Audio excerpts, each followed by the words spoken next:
Today, the latest weapons, coupled with the fighting skill of the American soldier, stand ready, on the alert all over the world to defend this country, you, the American people, against aggression. This is The Big Picture, an official television report to the nation from the United States Army. Now, to show you part of the big picture, here is Sergeant Stuart Queen.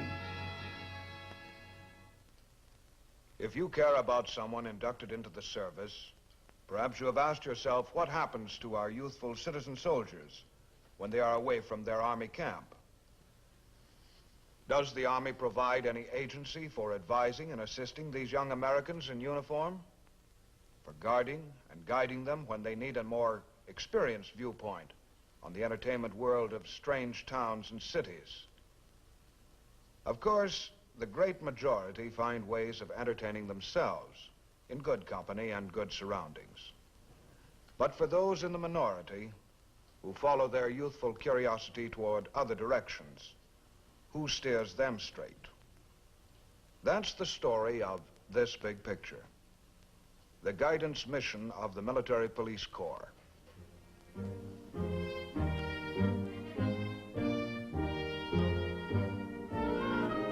These two young men are dressing for an important assignment.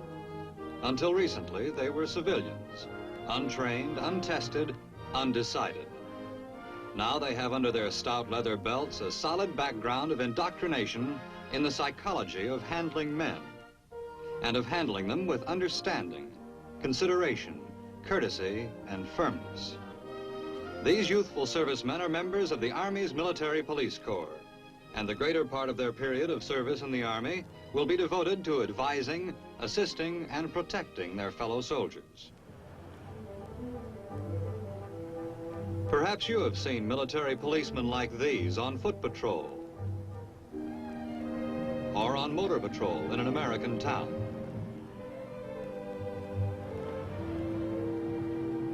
The MPs go everywhere the troops go, in peace or war, stateside or overseas. You'll find them in Europe, the Far East, Alaska, on the same mission, guiding and guarding and stopping trouble before it starts. Military policemen learn to know their patrol areas like the palms of their hands. That means knowing all the places soldiers are likely to visit, and some unlikely places too.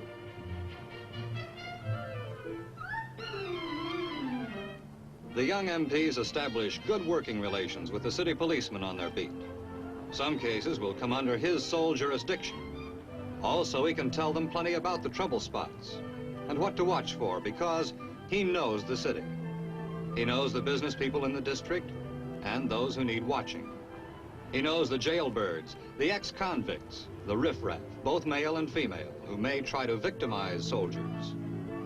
The city policeman is more than willing to alert them. He knows the MPs are trained to take a lot of trouble off his hands.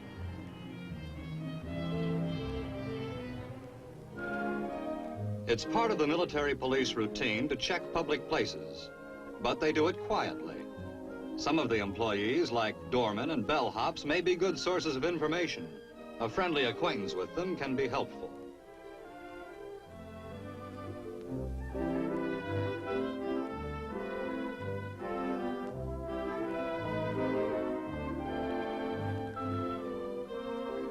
And the MPs are not nosy.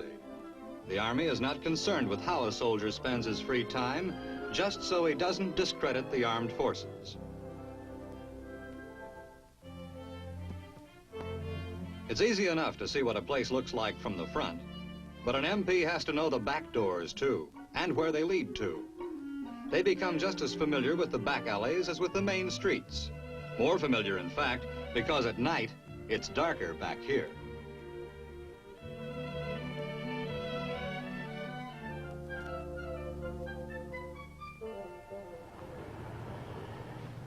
Hey, look at the patches. Second division, no less. Remember them, Joe? Oh, boy, do I. Hey, you guys got something to say about the second division? Yeah. We know their outfit from way back, don't we, Joe? Mm-hmm. Yeah? And just what do you know about our outfit? Should we tell them, Joe? Nah. Might hurt their feelings. Yeah. Come on, speak up. We want to hear this. Yeah. The MPs find that this sort of inter-outfit needling isn't too uncommon. So now they want to make something out of it. What do you say about that, Joe? Yeah. Look, you guys, if you're looking for a fight or something, Now they want to fight. you started the talking. If you feel Direct like interference by the MPs might have the wrong effect. Hey, take it easy, fellas. Take it easy. He was only needling you, little. Lay off, Phil, lay off. Okay, okay, but if you guys think you're going to start... No, we don't want no trouble. Come on, Joe, let's go.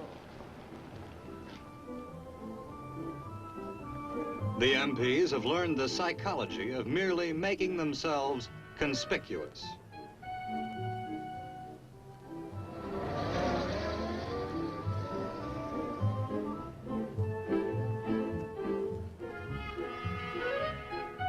Here's a soldier who just missed the last bus to camp.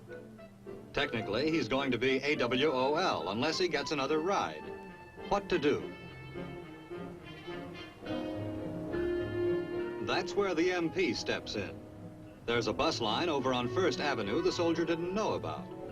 As for his pass that expires in half an hour, if he goes to the MP station first, he'll get a provisional pass. It pays the military policeman to be well informed, and he passes on that information.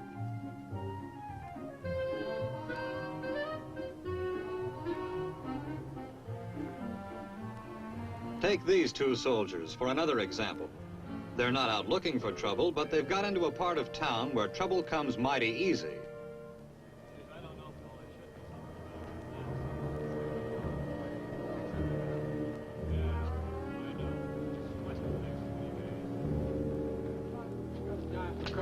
I ain't had nothing to eat in about a week. I guess 3 stripes ought to be worth the time, eh, kid? Here you go, Dad. Thank you. Come. Sucker. Oh, blow. Hey, let's look in this joint. Hey, not bad, not bad. Which one? Well, let's go in. Corporal, Yeah. your outfit's new around here, isn't it? Yeah. Why? Well, I just thought maybe you'd like a little tip. Yeah? There's some pretty tough places around here. We had a couple of guys rolled just last night. So I'd be a little careful where you go and who you make friends with. Just for your own protection. Yeah, a lot of these places are off limits. Oh, okay. We'll keep our eyes open. Well, if you're just looking around, the best part of town's over that way, about 2 blocks. Sutter Street. Yeah, you'll get a much better deal over there than you will here, too. 2 blocks, eh? Right. Okay, let's go on over. Okay by me. I told you this place. It's just a friendly tip to keep the young men out of trouble. It's part of the MP's job of stopping trouble before it starts. But sometimes soldiers get into trouble when the military police aren't around. Then they may need the MPs badly. What? Did you hear that? Yeah. It sounded like a groan. Come on, let's take a look. Right.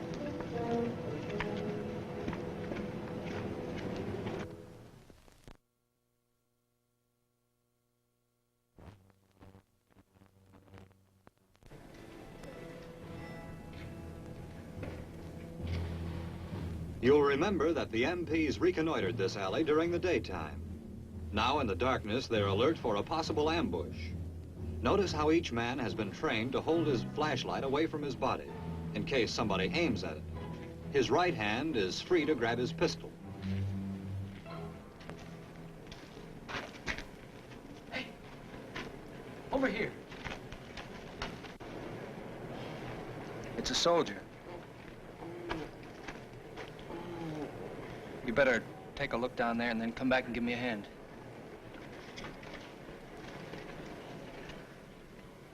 The MPs know the alley, and they're glad they do, because in the dark, every corner could be an ambush. First aid is part of an MP's equipment and training, but only a medic can tell how badly hurt the soldier really is.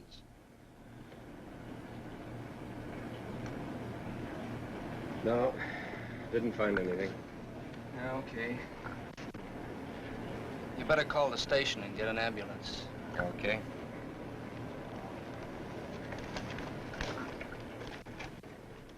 This soldier is now in what the MPs call protective custody. Their phone call to the station alerts the military police criminal investigators.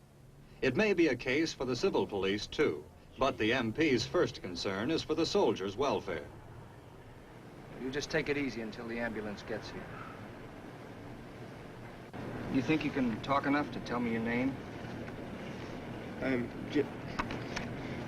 Jim Foreman, B Company, 23rd. They get all the information they can as soon as they can.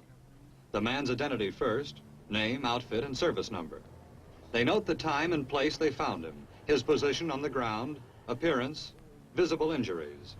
All these vital facts form the basis for their report. Okay, good. You think you can tell me a little bit about what happened? I met this girl in a bar over on 5th Street. On 5th Street? We met a guy.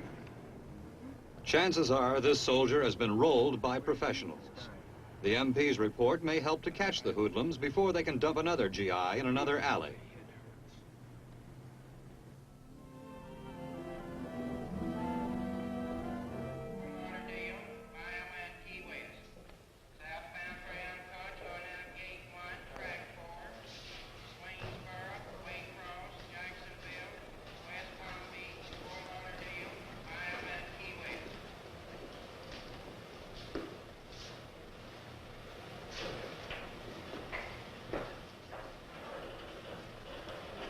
Soldier?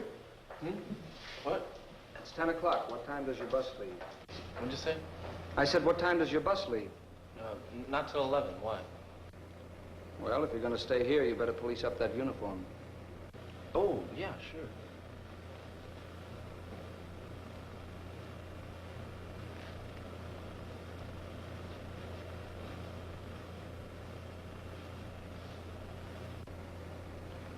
Fix up your sleeves, too. Yes. Swainsboro, Waycross, Jacksonville, West Palm Beach, Fort Lauderdale, Iowa, and Key West. Okay, now you look like a soldier. You weren't doing the Army or yourself any good looking like that. Okay. Sorry. Friendly but firm is the way they do it. And because they are friendly, most of the time there is no resentment.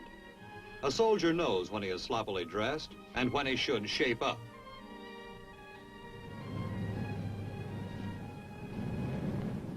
An important part of the MP's duty is apprehending AWOLs. These goof-offs come in all sizes and conditions, from the chronic gold brick to the green youngster who merely stayed home too long and now fears he'll be shot at sunrise.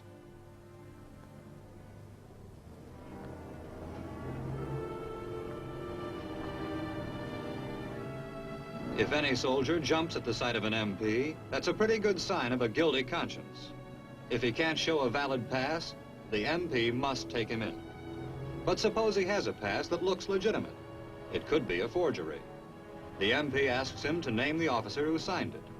If he does, but there's still an atmosphere of larceny about it, the MP asks him to come to the station for verification. This is called detention for questioning.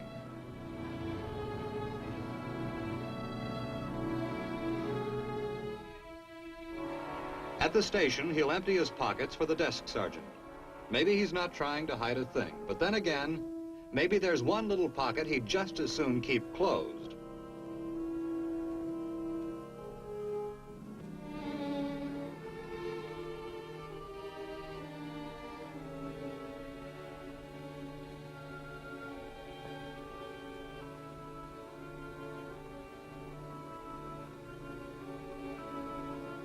Passes, he's got 1 million of them, and all as phony as a $3 bill. The MP finds that experience helps him to spot the erring GIs who are playing hooky, AWOL. For one thing, they usually run out of money, and some of them are likely to hang around pool rooms and places of this sort, picking up $1 or $2 as best they can. AWOLs may show up in civilian clothes or mixed uniforms. We know how an ostrich hides. Well, an AWOL may think a sports shirt completely covers his identity. but an alert MP spots those GI boots.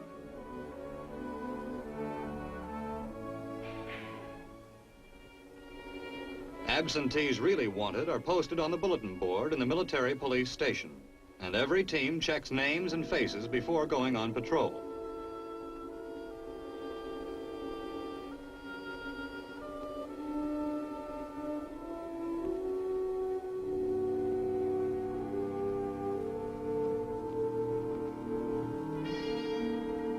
Not every AWOL is a good guy temporarily in a jam. Some are a little unbalanced to begin with, or their predicament tips them off balance. A man in this mood may use a gun to get money, or he may use it on the first MP who tries to apprehend him. Yet the MP's job is to protect this soldier against himself.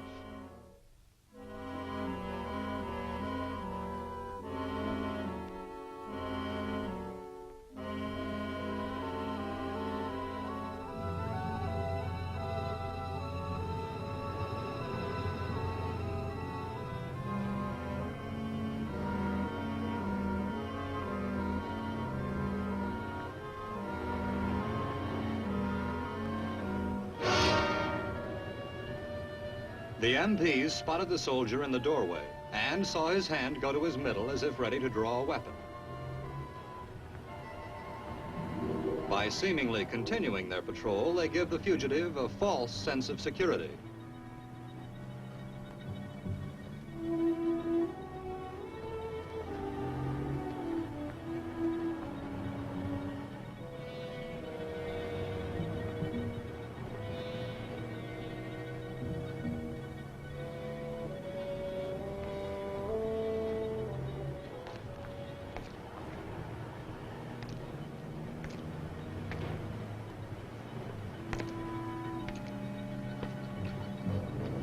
Soldier, don't move. Keep your hands at your sides. All right, turn around, face the wall. Move over to the wall, move! All right, put your hands on the wall.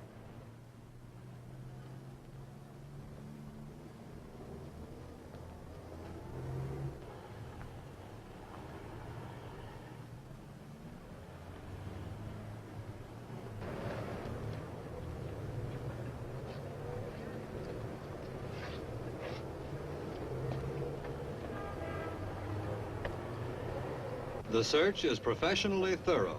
Every possession is examined and placed in one pile. Later, the soldier's personal belongings will all be returned to him.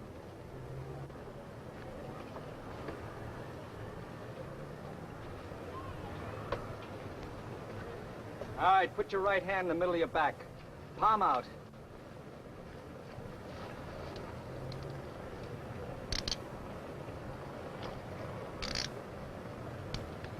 All right, move up, put your head against the wall. Put your left hand in the middle of your back, palm out. Study of this soldier's case may include psychiatric help.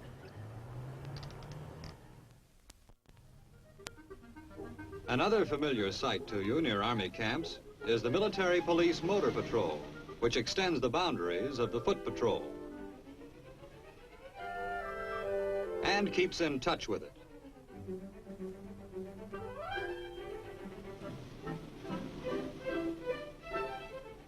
And these men, through their up-to-date two-way radio, also keep in constant touch with the MP station. Here they receive instructions to investigate an accident involving a military vehicle.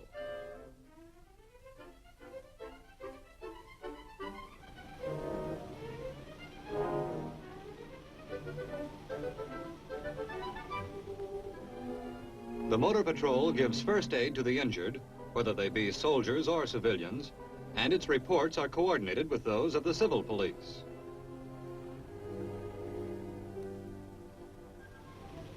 Every motor patrol practices courtesy on the road and consideration for others.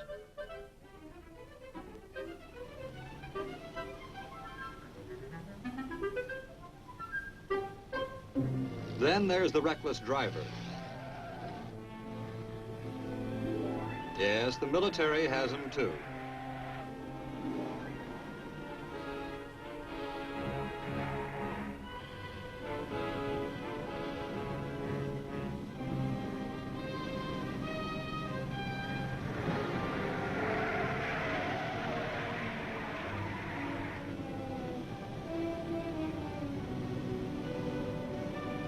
The motor patrolman operates on the idea that it's better to let the reckless driver get away than to cause an accident chasing him.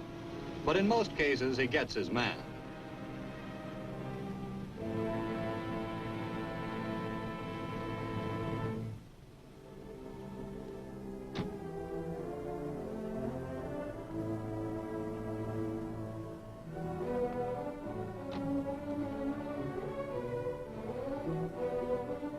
Punishment?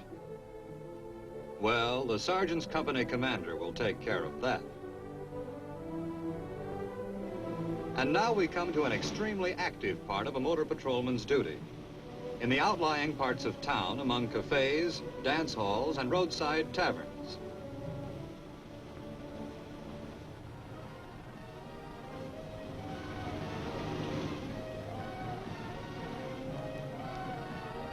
Of course, they let the station know where they are. They check all amusement places from time to time, especially at night and on weekends.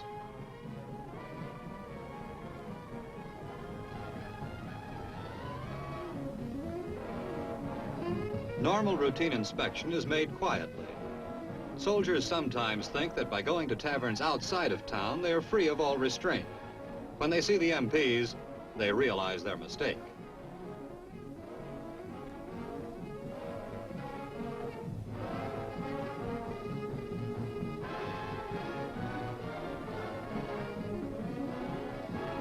Also, the MP's visits make the proprietor realize his tavern is under observation. The MPs even give him their station's phone number. Then he can call them fast if any soldier gets out of hand.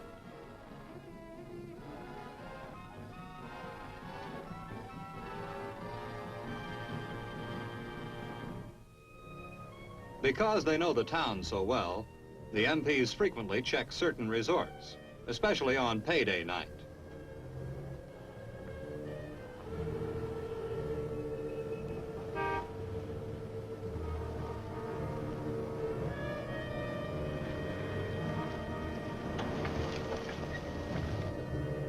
And they often run into soldiers who are in a festive mood.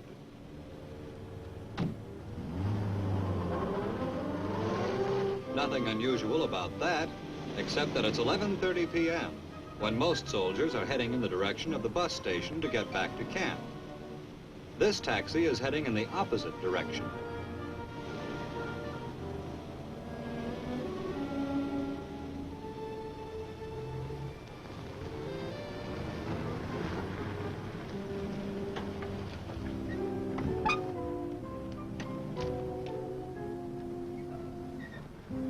Now it's time for the MPs to act.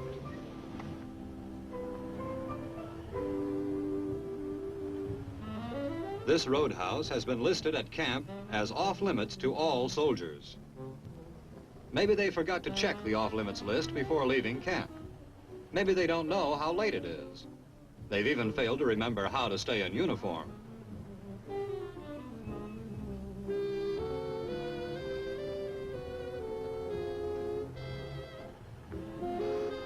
Anyway, it's a lot better to spoil their fun now than to have to pick them up for violations later on. And when an MP tells a taxi driver to take his passengers to the bus station, you can be sure they'll get there.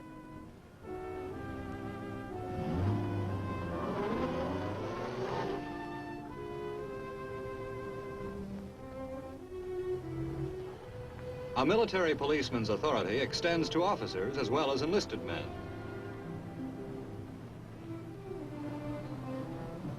And there's something about this major's manner as he talks to two friends that seems to warrant questioning him.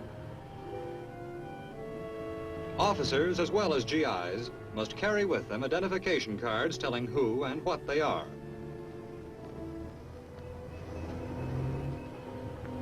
So, courteously, the MPs request a look at the major's papers. And also at the GI's credentials, which prove satisfactory. But the major protests that he has left his identification in his hotel room. That may be true, but the military police are not permitted to accept such an explanation. For all they know, this may be a civilian or soldier impersonating an officer.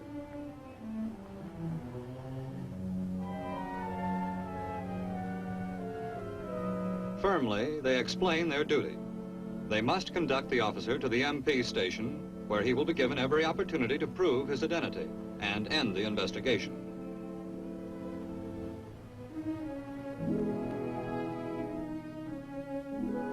The MPs continue their patrol. Most of their attention is given to the type of entertainment place where a soldier may meet with trouble.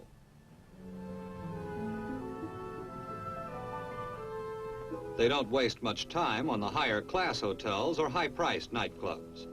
These places generally have little trouble, and when they do, they call the station pronto. So the MP motor and foot patrols continue their mission in cities, towns, and villages, stateside and overseas, day and night.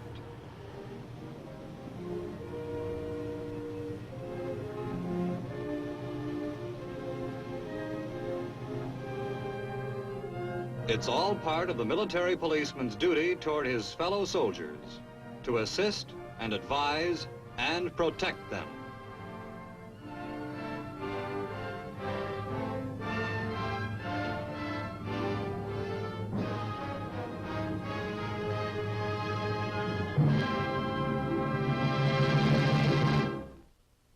So you have seen another duty of the Army's colorful military police corps. The rank and file of military policemen are only young soldiers like the men they serve, but selected for training in the self-discipline needed in order to become counselors for their fellow servicemen. They form a bright design in the Army's big picture. This is Sergeant Stuart Queen, inviting you to be with us again next week for another look at the big picture. The Big Picture is a weekly television report to the nation on the activities of the Army at home and overseas. Produced by the Signal Corps Pictorial Center. Presented by the United States Army in cooperation with this station. You too can be an important part of the Big Picture. You can proudly serve with the best equipped, the best trained, the best fighting team in the world today, the United States Army.